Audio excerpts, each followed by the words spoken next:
Assalamualaikum warahmatullahi wabarakatuh dan salam sejahtera. Terima kasih kepada semua.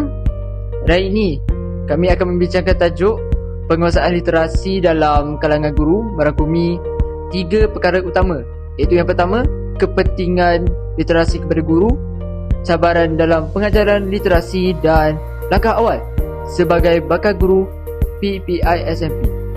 Saya akan memulakan perbincangan dan seterusnya memberikan giliran kepada ahli kumpulan saya. Soalan pertama saya akan tujukan kepada Adam Danish. Mengapa penguasaan literasi penting kepada seorang guru? Dipersilakan.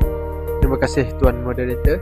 Pada pandangan saya, penguasaan literasi amat penting kepada seorang guru kerana guru ni merupakan contoh dan rujukan kepada murid dalam penggunaan bahasa.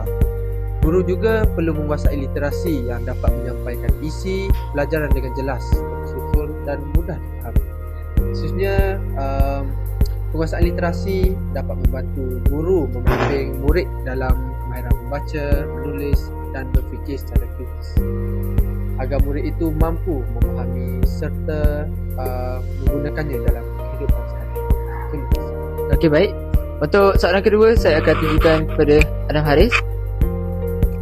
Soalannya berbunyi, cabaran guru dalam mengajar literasi. Dipersilakan. Baiklah, terima kasih kepada moderator. Okey, baiklah, untuk cabaran guru dalam mengajar literasi ialah antara cabaran utama dalam mengajar literasi ialah tahap penguasaan murid ini mempunyai tahap yang berbeza-beza. Antaranya adalah murid masih lemah membaca dan menulis, menyebabkan guru perlu meluangkan lebih masa untuk memberi bimbingan secara individulah kepada murid yang mempunyai masalah tersebut. Terima kasih. Saya kira Anas Afizi, betul? Ada soalan ataupun jawapan tambahan daripada cabaran dari sudut murid dan maafkan saya, cabaran tambahan dalam pengajaran literasi bahasa. Okey, baiklah. Cabaran seterusnya ialah kekangan masa dalam pengajaran. Sukatan pembelajaran yang padat menyebabkan guru sukar memberi fokus sepenuhnya kepada penguasaan literasi seseorang murid tersebut. Selain itu, guru juga berhadapan dengan kekurangan bahan bantu mengajar yang sesuai dan menarik, terutamanya bagi murid yang lemah dalam literasi.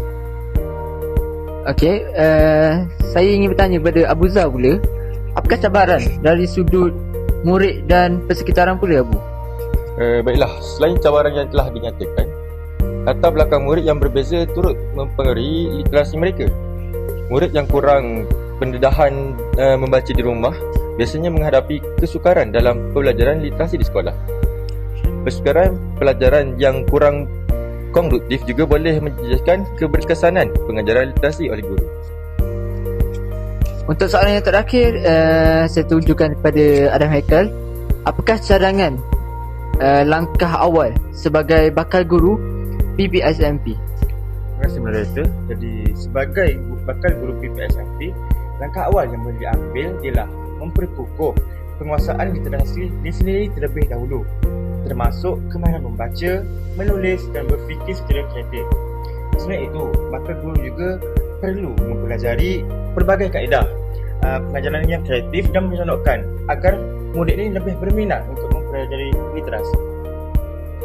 Okeylah, sebelum penutup bicara, sebagai perbandingannya, kepentingan penguasaan literasi memberi tumpuan kepada peranan guru sebagai penyampai ilmu yang berkesan, manakala cabaran pengajaran literasi pula lebih berkait dengan perbezaan tahap murid, kekangan masa dan persekitaran. Namun begitu, langkah awal sebagai bakal guru PPI-SMP dapat menjadi penyelesaian kepada cabaran tersebut kerana guru yang bersedia dari segi ilmu dan kemahiran mampu mengatasi masalah pengajaran literasi dengan lebih berkesan. Secara kesimpulannya, penguasaan literasi merupakan elemen asas dalam profesion keguruan ini. Walaupun pelbagai cabaran wujud, guru yang bersedia dan berpengetahuan mampu melahirkan murid yang ceria literasi dan berdaya saing.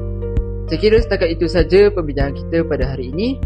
Wabillahi taufiq wal hidayah. Wassalamualaikum warahmatullahi wabarakatuh.